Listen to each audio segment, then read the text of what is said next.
Hello, hello, hello. Welcome to the So Much Cosplay show here on The Experience. I am your sewing host, your teacher, your cosplayer, Cheryl Sloboda Whited, and I am pretty excited about tonight's show. If you didn't just catch our little commercial, happy anniversary, The Experience. This is our post-it anniversary, and I dragged out one of my post-it note things that I stole from Diamond Comics when I used to work there. And so this is post it to say happy anniversary, 6 months for The Experience. And thank you all for tuning in and being with me tonight. Now, you may have seen on the last few episodes, we've been working on our Sylvie cosplay, our version of Sylvie, version of Lady Loki. And we're going to put her on pause for a hot second and work on something new, something a little different. Those of you who have seen the movie that since it has come out, that would be the Suicide Squad, not Suicide Squad, the Suicide Squad. And it's no spoiler to say that the big bad, the kaiju that they talk about in the commercials is, of course, Starro the Conqueror, big giant starfish from space, which I have a serious love in my heart for the wackadoodle DC villains. And of course, you can probably think that I have a favorite DC villain of all time. It is not Polka Dot Man, despite how much Kirby Crackle I seem to love in the world. No, it would be Crazy Quilt. Yes, indeed, Crazy Quilt is my favorite DC villain, but we're not working on him either, him or her, because there's Crazy Quilt too, just like there's a rat catcher too. No, we are going to be working on Starro, and of course the little Starro things that Starro throws out there and attaches to everyone's face. And of course, people get controlled. They're very aliens-like, okay? It's very much like face huggers from Alien.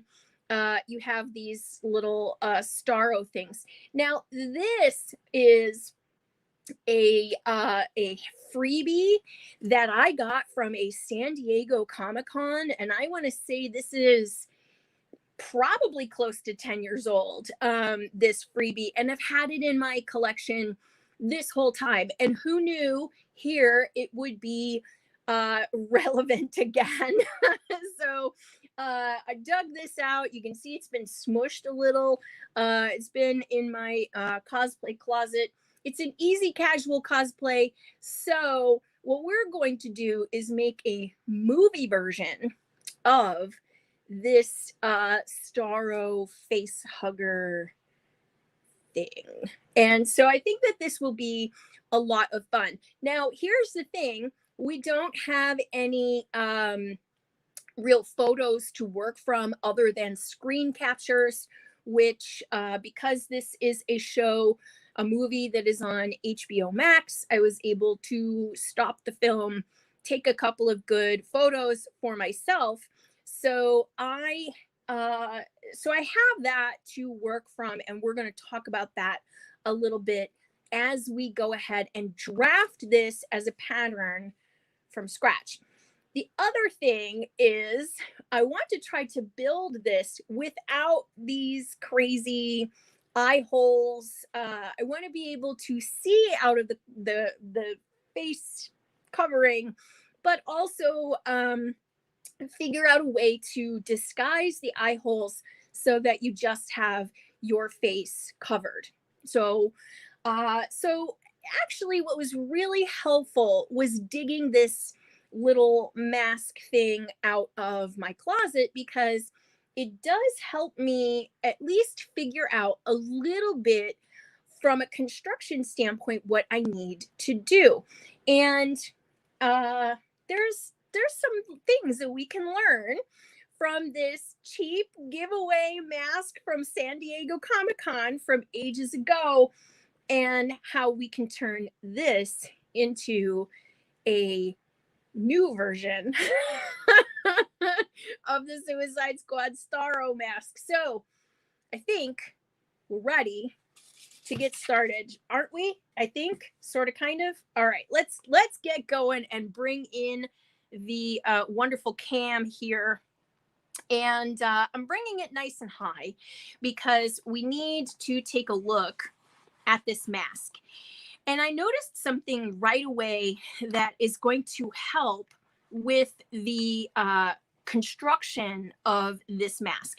So first of all, you can see that this piece up here is the part on in the movie that would wrap around the face. So if we have this like on, okay, you can see it, but it's still sticking like up, right? And what we want is for this to come and wrap further on back on the head. So that's, first of all, one of the things that we have to figure out.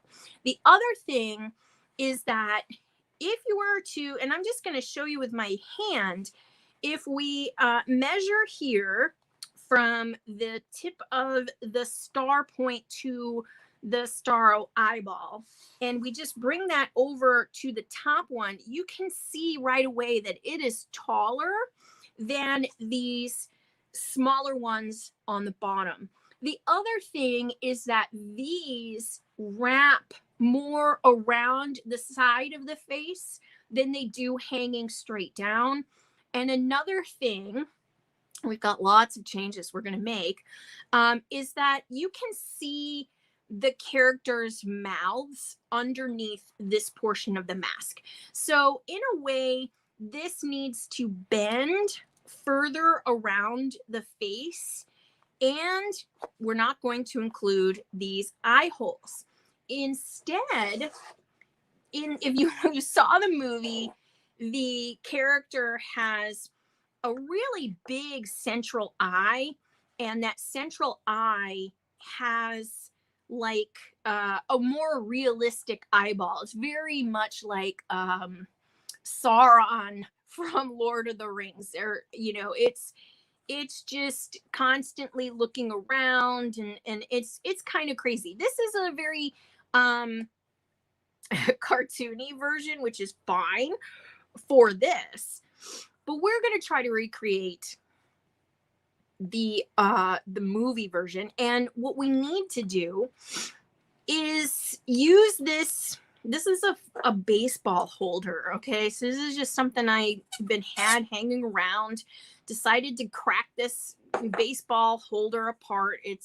I've got to clean it and do all kinds of stuff to it, but this is the perfect eyeball for us to look through, rather than using eye holes. So what we'll do is we will cover the interior of this eye hole with a piece of fabric that is made for seeing through. So it's very much like those eye hole lenses and things like that are on characters with full face masks, and you can see through that mesh, and we will paint the top of that mesh with the eyeball shape and use this as sort of the glossy eyeball. So that's going to help make our Starro mask.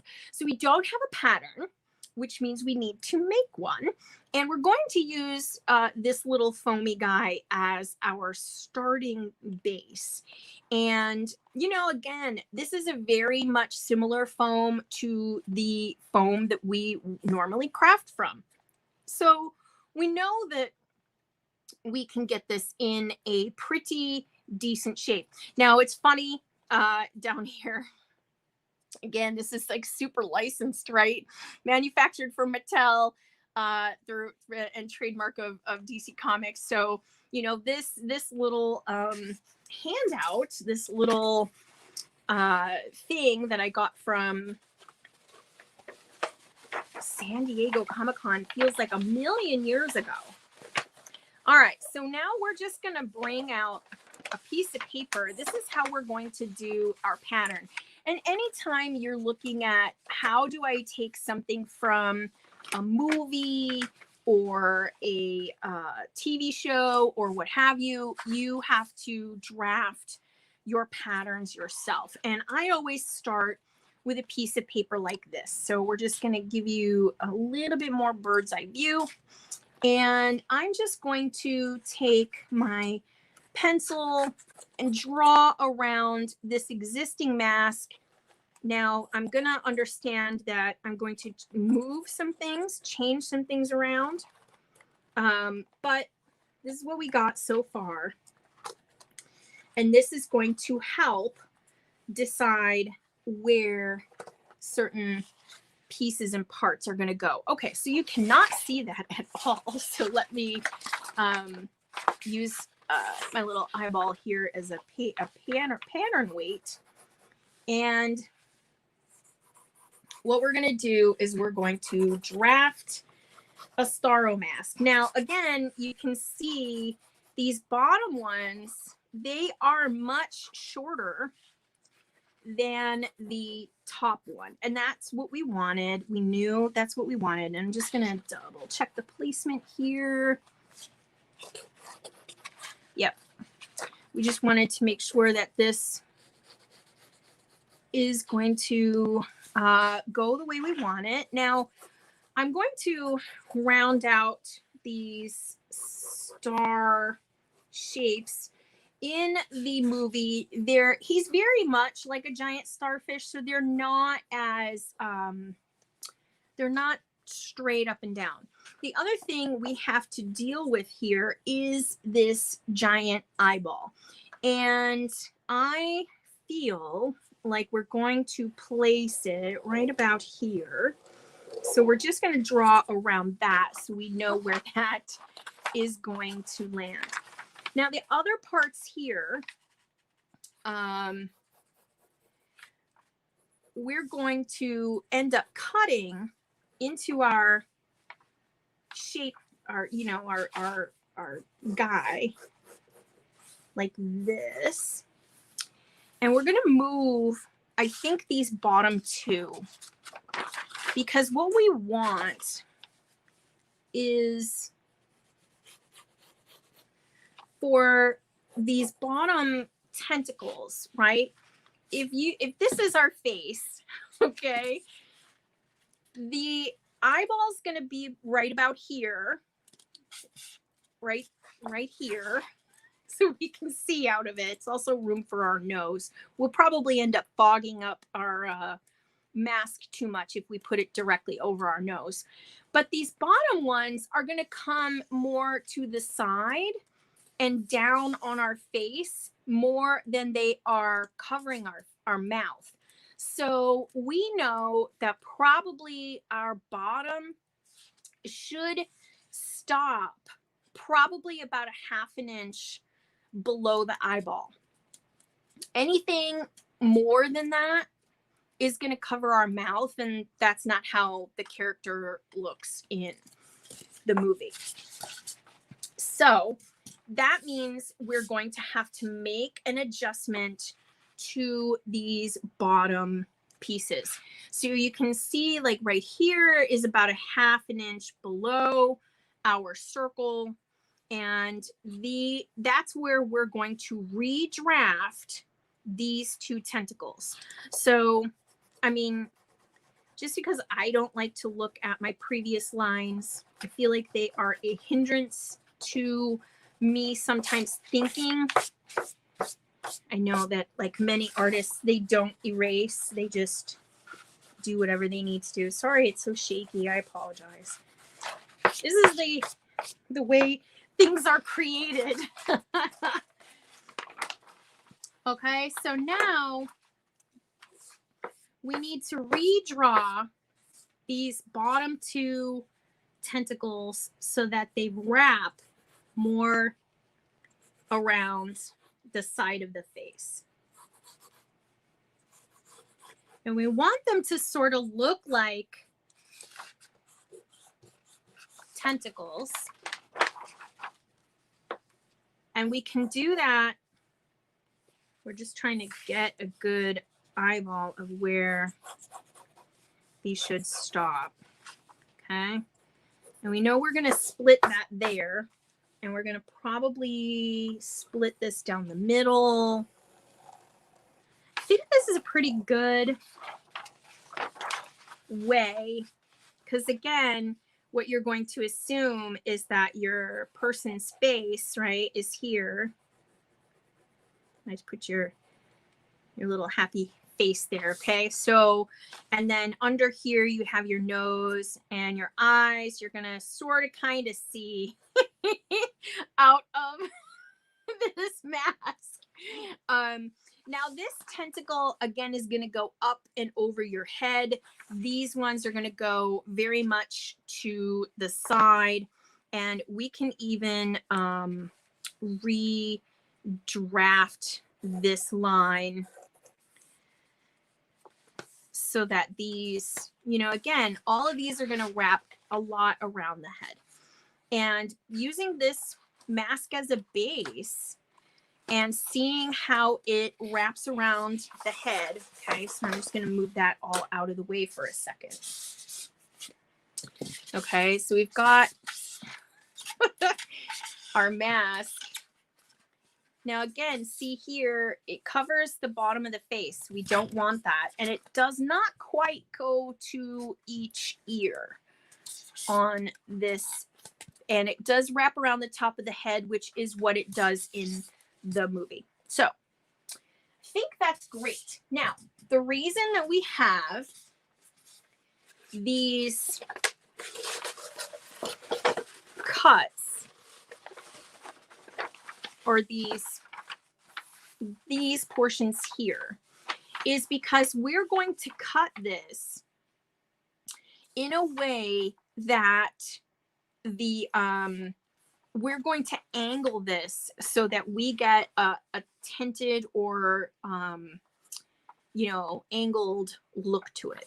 Very much like if we were sewing, these would be seams. So now what we need to do, I think we are good to go. I mean, this is pretty decent. I think we're in a good spot. Now, I don't want this hole to be all the way to this circle because then our lens will pop right out. We actually want it to be smaller than that so that it will fit into and we can glue the edge directly to the thing. So we're going to add about, I'm going to say like 1/4 of an inch, and I'm just eyeballing that. No pun intended. That was a really terrible pun. I love good puns. I don't know about you guys, but no pun intended. I'm just eyeballing that look. So this is our Starro mask beginning. Now in the in the movie, this seam is pretty visible as like a little crease or a chasm, and then there's like little loopy sort of I guess raised surfaces here, and then the rest of this is like bubbles. It looks like if you've added Rice Krispies to the edges. So we will be doing that treatment to this material when we get to the painting phase, which probably won't be today. So now what we need to do is to just mark out our final pieces and cut this out. So let me grab my marker, which I had, you know, that's like Cosplay 101. Get all of your materials together before you start. All right, so I've just got like this to hold down my various paper, and get me my marker, which is right here. All right, so this is where we're going to just create our final line.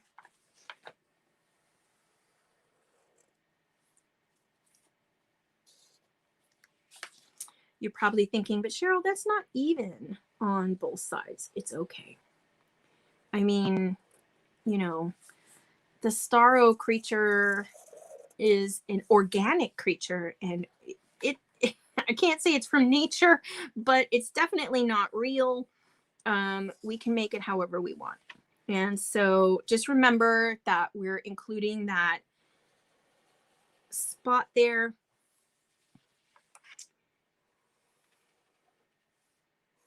And we're just, I guess in a way, this is like the inking process of making comics, because we don't want to get confused by all of the drawn pencil lines from our pencil version.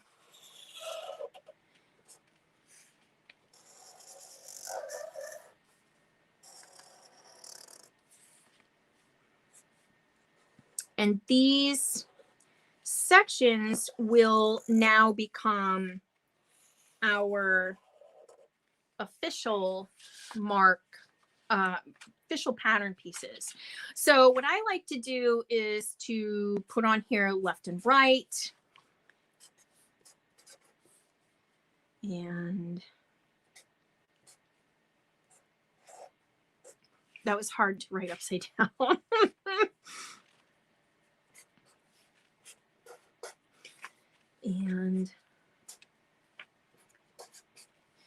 And we're going to put this like star 1, star 2, star 3, star 4, and star 5. Now our pattern pieces are labeled so that we know where each piece will go.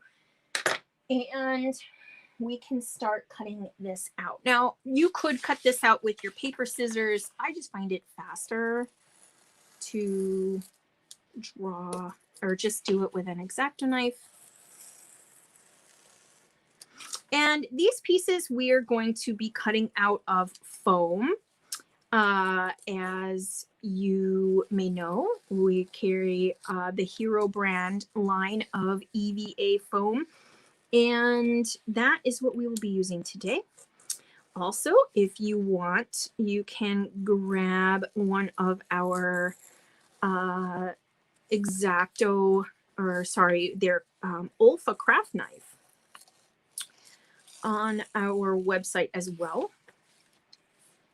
And this way we are just cutting all the pieces out. And again, it was important for us to label it so we can put it all back together. Especially because when we get to the construction phase, we are definitely going to want to make sure that we put everything in its proper place. Now you're probably thinking like, uh-oh, what if I want to draft my own? What if I want to use your pattern, Cheryl? Well, I will try to get this pattern up and a link to it from our Instagram. So if you want to make your own Starro the Conqueror, you can definitely do that. I think that, you know, again, from cosplayers, you know, that the sharing of patterns and things like that has always been a part of the industry. I feel like we all know that somebody out there could use a helping hand when it comes to making patterns. And so I am happy to make this available. So we will see how successful he comes out. Now I know we're also going to be needing to make some of these pieces more curved and also form fitting to the face. So let's move this giant paper out of the way now. And we just have to cut this in half. All right. That, my friends, was a lot easier than it looked and sounded, wasn't it? All right, so we don't need to do anything with our circle, but you can see here we will get about that much eyeball room. It's pretty awesome. I will look for a new baseball container. This one's pretty beat up, but probably washing it will also help. This is probably like 30 years old, this baseball holder. The baseball's long gone. I don't know where it went. Okay, so we are using the Hero Foam in white, and we're using the 6mm. And we're using the 6mm instead of the 2mm because we want these pieces to be a lighter color to start with, because the paint is going to be very pastel. So I'm going to start with the number 1 pieces, and I'm going to try to conserve my foam. I save a lot of my scraps. So this is one of those ways that we can be very thrifty and also use up some of our scraps. This project should not take a whole lot of foam. It should probably use like a quarter of a sheet of Hero Foam. So if you have some leftover at home, you should be just fine. So there's piece number 1. And here is piece number 2. Now, don't forget that our foam that we're going to be cutting, we're going to be cutting on an angle, and we're going to be cutting on the interior of our drawn line.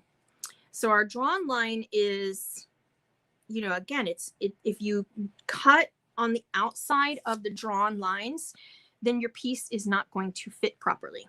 So we are also going to make a note here like that to indicate that this section here is going to be cut at a 45-degree angle. And why is that? That is because we want this piece to be able to come together like in a curve. And so we do that by adding that 45-degree angle. Then when we heat this, okay, not only will we get like that tentacle look, because it'll be able to curve up around our face, but we will also be able to, you know, heat and bend this to look more tentacle-like. Plus the painting, it's going to come out great. Okay, so I'm going to go ahead and cut these. I'm actually going to move some stuff over here for a hot second so that I can move these closer to where you can see. There we go. And it's like a rather big piece of foam. There we go. All right. So again, this is the section here where we're going to be cutting into it at an angle, and we're just cutting and making sure that we're cutting on the angle, and then the rest of this we're going to cut down straight. Don't forget to have a cutting mat underneath, or you'll be cutting down to your table surface, and we don't want that. This section here, that curve is going to be for the eyeball. And there we go. So we can just pop this out. And we do have that curve there built in now to that piece. And when the next piece comes together, it will come together in like a nice little fold. So we're going to hold our knife at that 45-degree angle, put that into the foam and cut. And we're going to try to cut in as straight a manner as we can. Otherwise, you're going to get something like that where it starts to eat up the foam. So we're going to come at that from the other angle. And we can always clean that up with our scissors afterwards. So you can see there, that's not really at the angle we want. So we're going to have to come in with scissors and clean that. Over here, we're just going straight down. And don't forget, you're cutting on that interior of your marker line. And straight down again.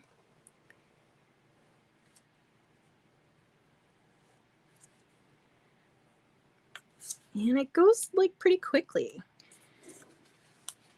So you can build a Starro mask pretty quickly, but painting it and all of that, that's going to be our biggest challenge when it comes to this project, is the textures that we're going to need to create. So let me grab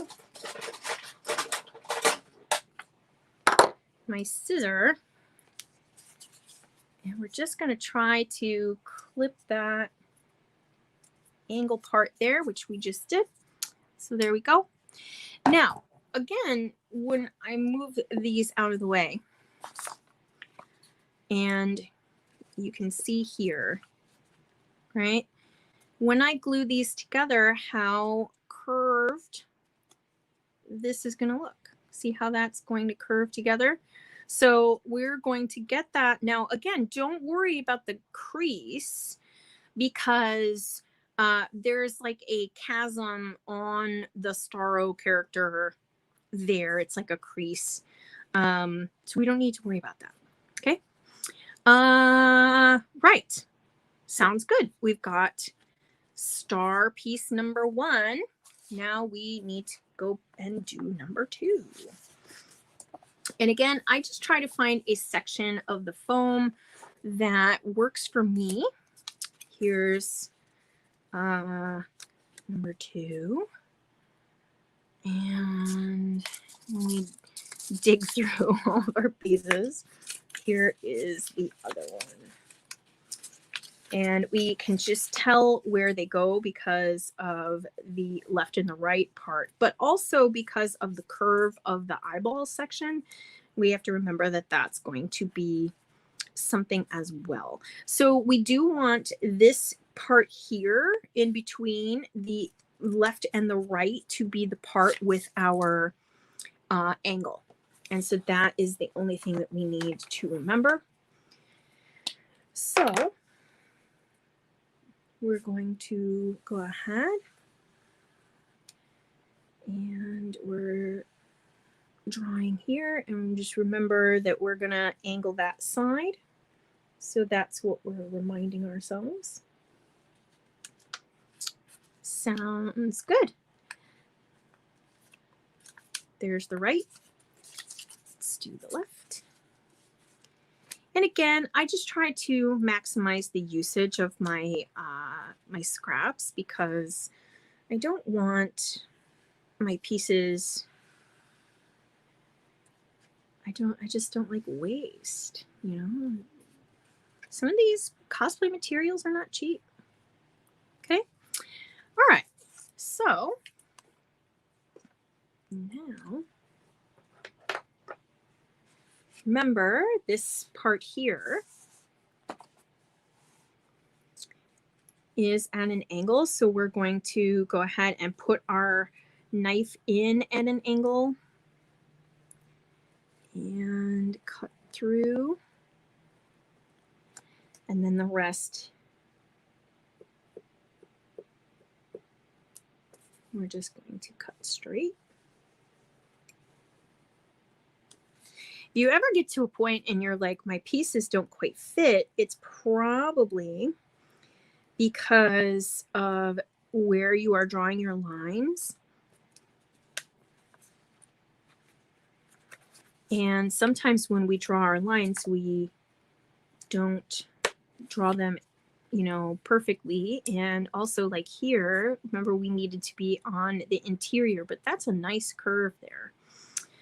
So once again, we have to remember that this section here is also going to be at a curve. And so we put the knife in at an angle, and that's where we cut. And then the rest are straight up and down.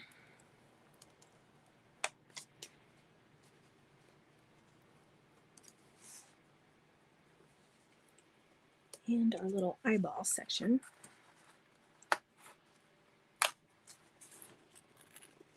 There we go. So once again, looking at these two pieces, you can see how they will curve when they go together. How nice is that? And then, of course, we will shape them to where they wrap around the face. Our little Starro guy is going to be quite entertaining. Oh, and I do believe that these go over here. Yeah, that's right. So now we've got 2 sections done. This goes pretty quick. I mean, for a project, we will at least get him glued together today. 3 is one of our skinnier pieces. These are the ones that go around, sort of around the mouth of you or whoever you're making your Starro for. And what's neat is the way that you heat mold these, you can end up fitting them quite well to the face. And because, you know, these little Starro things just kind of randomly attach themselves to everybody and anybody, it's quite the casual cosplay. You can just kind of walk around in your normal clothes and be, you know, a little Starro zombie or whatever they really were. I'm not doing any spoilers. This is quite long-term comic book lore, right? Starro was basically a creature from outer space, out here just getting people, attaching himself to people with his little Starro minions. I guess that's what you would kind of call these. But I did rather enjoy seeing all of the the DC villains that were, I guess you would call them misfits. You know, again, I am a person who Crazy Quilt is my favorite DC character. Even among like villains, heroes, everybody, it's Crazy Quilt. And Crazy Quilt was a boys commando villain to start with, and so that's like, he's got some crazy lore. He looked more like a scarecrow back in the day. Now, I don't know, like in the New 52, Crazy Quilt was very different. And so, I don't know. I kind of like the old Crazy Quilt because he was like an artist, a painter, and Robin, and was always his big nemesis, was Batman's Robin. He was more of a kid's, you know, like, you crazy kids thwarted my plan yet again kind of character more than anything. So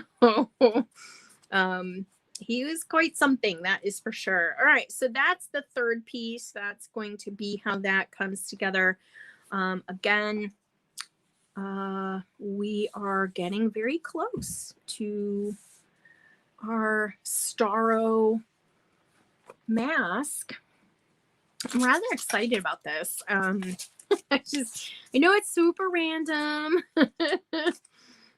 but after making all of these Marvel heroes, I figured it's about time I did something for the DC side. And I do hope to one day make a crazy quilt costume. I've seen lots of cosplayers make a crazy quilt over the years, and have to say I have a little soft spot in my heart for crazy quilt cosplayers, because he's so obscure. And not that Starro isn't obscure also. I mean, that's kind of the beauty of the Suicide Squad. They took like these super rando, terrible villains and put them in the movie, like Polka Dot Man. And if Polka Dot Man can make it to the big screen, there's hope for me yet to get a one day I will get a crazy quilt on the big screen. He was in the Lego movie, in the Lego Batman. He was in the very beginning, like, little song montage. And so, I got very excited. And some friends of mine were like, oh, I think I saw Crazy Quilt in the Suicide Squad, but I double checked and it was not Crazy Quilt. But once you see the movie, you'll know what I mean. But yeah, that's that. If I had, a wish, that would be it. Now, when I worked at Diamond Comics, this was always pretty funny. We had a thing where we had to do like book reports on characters. And I know this sounds really weird, but we had to do a book report on like a current Marvel or DC book. And we had to do a presentation on that character or that book. And at the time, Crazy Quilt wasn't in any current books. And so I started talking about it at work. I was like, well, I can't do my book report till my character comes back. And then all of a sudden, somebody comes running with an issue of Batman, and they're like, he's back. So I was able to do my Diamond book report. I know that seems really odd. Like, why would you have to do book reports on these characters? It seems very odd for something for Diamond to require. But we were all in the customer service department, and a lot of us were new. We did not, many of us did not have a lot of experience with comic books. I did, but very few of the other employees who were in our customer service department. They were, hired because they had great customer service skills, not because they had read any comic books. So in order for us to better learn about the product, we would have to read the books and do these like reports on them. And so again, it seems really strange, but it was a way for the non comic book readers in our department to understand the books that we were selling and understand what our retailers were going through. I never had a problem though, because I read books, read comics before I came to Diamond. And so I never had to worry about that. But my favorites were to listen to some of our customer service people try to pronounce some of the books and some of the characters' names. That was always a lot of fun. And that used to be like one of our fun joke things we would do. Anyway, all right, so this is the last section for Mr. Starro here, and we're going to I'm just keeping those pieces out of the way right now, but we're getting down to it here to finish this cutting, and we will probably get him mostly glued.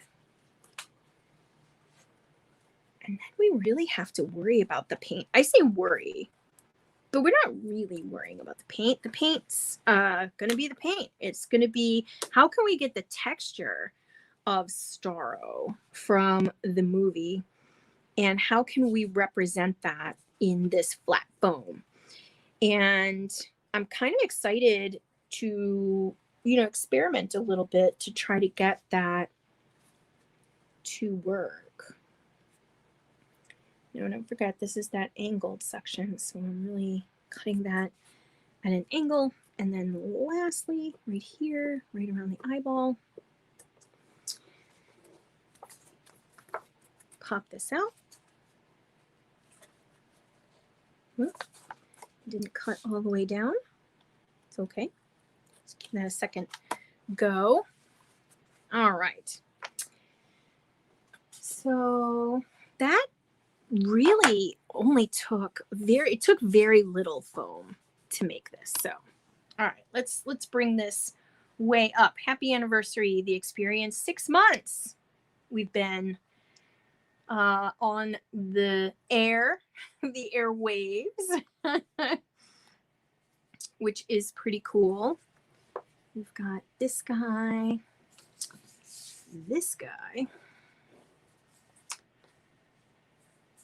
these two, and these two. So Much Cosplay is our longest running entertainment show. What? That's pretty cool. That's awesome. Wow. You guys, that's really neat. Thank you. My pleasure. And it has been a lot of fun to be part of the experience. As we add new hosts and new shows, it's fun because it's like a reminder of who, like all these folks I did business with in my comic book Diamond days. So, okay, so now we have our pieces cut. We are ready to take some glue and glue our little Starro.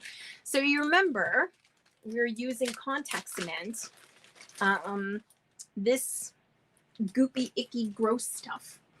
And we're gonna just pull some of this scrap of our foam, all these pieces here. We're just gonna use one as a little glue palette, and we're gonna use one of these bars, one of these pieces just sticking out. We're going to use this as a glue spreader. I know that's really high tech, but when you are a cosplayer, you don't have cash funds for all of this, fancy equipment, and we're just going to throw these materials away once they have all this glue all over it, and we're not using it as a palette anymore. So we don't want to, invest in like high fancy things that are just going to get thrown in the trash. It's more about spreading out the glue properly.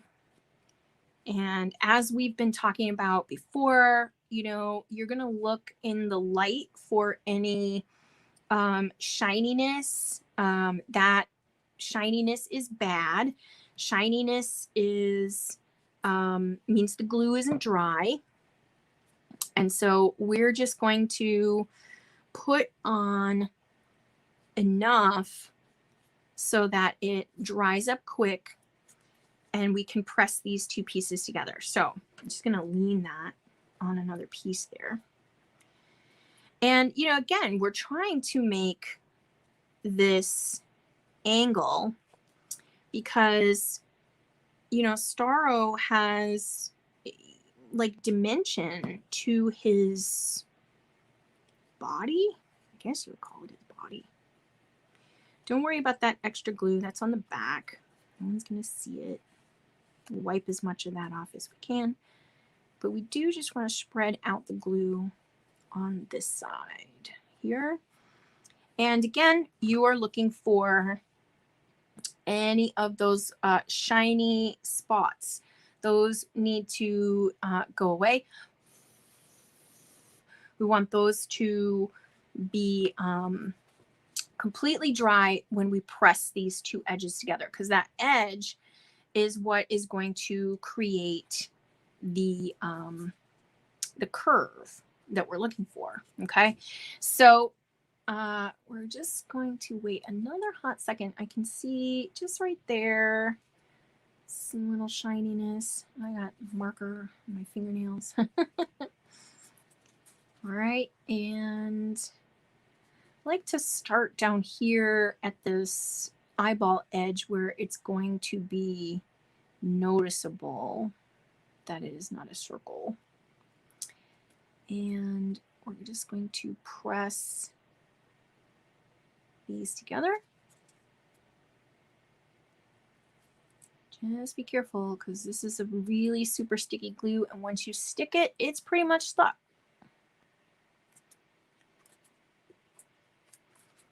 All right, and we're just gonna give that a good push.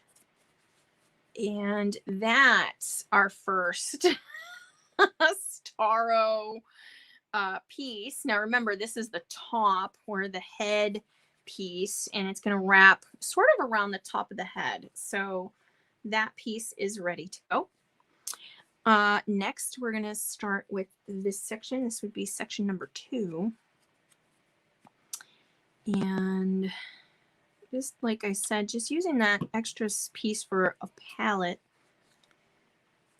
And that's going to help us spread out some glue. Could you get, like, you know, fancy paintbrushes and all that stuff? Yeah, sure. I mean, you know, this is meant to, this is probably, you know, a couple hour project. So we will be doing this, you know, this week and next week.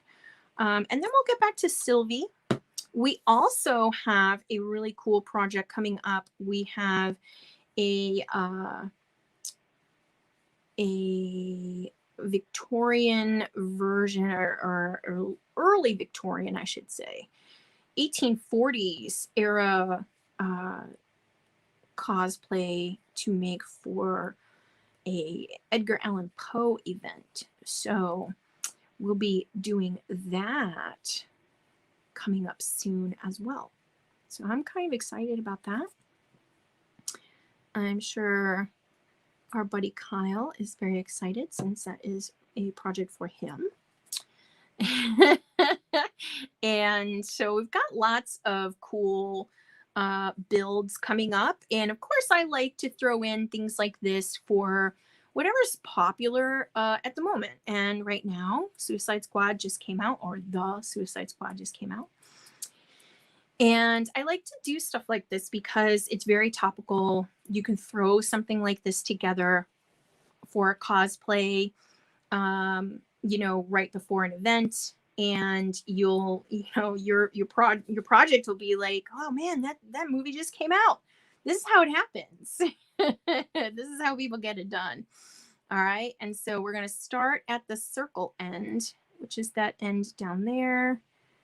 And we're just going to gently press this together. We're trying to keep that edge as close together as possible. We don't want it to be too far apart. And there we go. Now we've got 2 pieces of Starro, the Conqueror, done together. So we've got 2 pieces, and then I will show you this last one. And that should be enough for this episode. So, you know, we will obviously, I'll glue the last 2 sections and glue all the pieces together so that we are ready for that next week.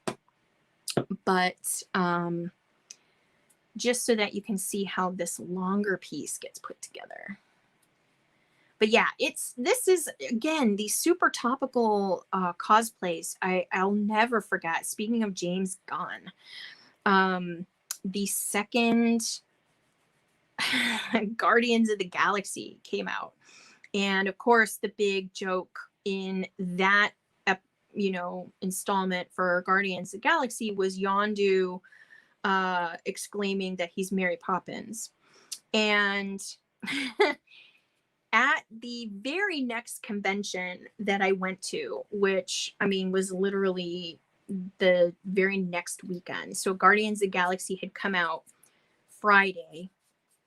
And by the following Friday, a young lady had a cosplay where she had made Mary Poppins' outfit in the red leather, just like Yondu, and had painted her face blue, and she was Mary Poppins, Yondu. And I was like, how did you have this stuff and pull it together in a week? It just blew my mind. It was so incredible. And I remember taking a picture of it at the time and thinking, like, that's cosplay right there. To me, was just like so quick to turn around that pop culture reference. It was so crazy. It was so great. So, all right, now I've got glue all over my fingers. I know I tell you to be careful of that because, of course, we don't want to get glue on us if we can help it. We're almost dry on that piece there. And we're just going to go ahead and start here down at the bottom. And we're going to push these together. They come together so well, and it just, ooh la la, as I like to say in my classes. And ooh la la, that piece is done. We've got 3 sections of Starro put together on this episode, so stay tuned. To our next episode, we're going to have even more Starro goodness. We're going to have the rest of Starro put together, and we will also have lots and lots of painting on the next episode, including putting in our eyeball. So please stay tuned here on The Experience, and I will see you all next week. Bye-bye.